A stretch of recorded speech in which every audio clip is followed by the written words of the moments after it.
up, guys? Got an instant book review for It's How We Play the Game. Build a business, take a stand, make a difference. Ed Stack, Chairman and CEO of Dick's Sporting Goods.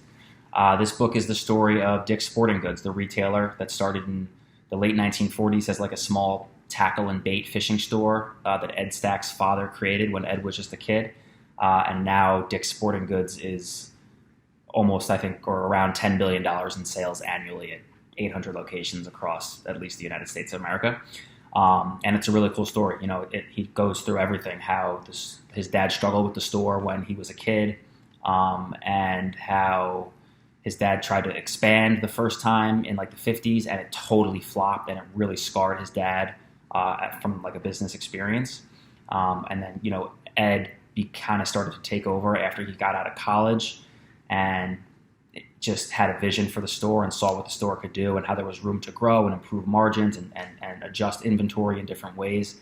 But his dad was really it was like going against the grain with what his dad felt, especially after the failures that his dad had. So it goes into their relationship in different ways, and it's really interesting kind of that the push-pull and the dichotomy between him and his father. He goes into almost losing the business a couple times, like when they were going public, some issues that they had. He made a really interesting point about how Wall Street didn't think they had a great balance sheet because they had like too much cash on hand, but their balance sheet, in his opinion, was perfect for them.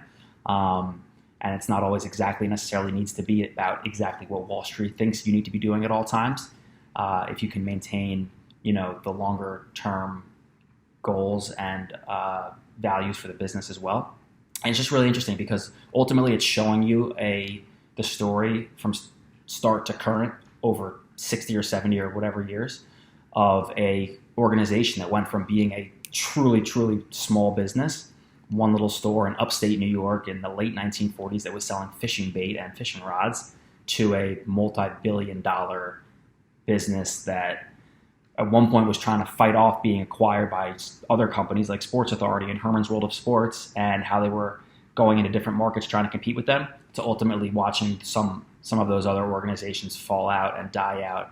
And Dick's was able to acquire them as they became a larger business as well. So you really get a full A to Z like perspective of small business to big business, and it's just a really interesting story. So you should definitely check this out if you're interested in kind of just seeing how a business grows. And it's a story, so it's a really cool read, not a hard read at all. And he gets into some business stuff too. Like he talks about some different marketing things and different profit things, and he goes into not too crazy, but like just like some basic numbers as far as like how they were in good or bad positions at different times.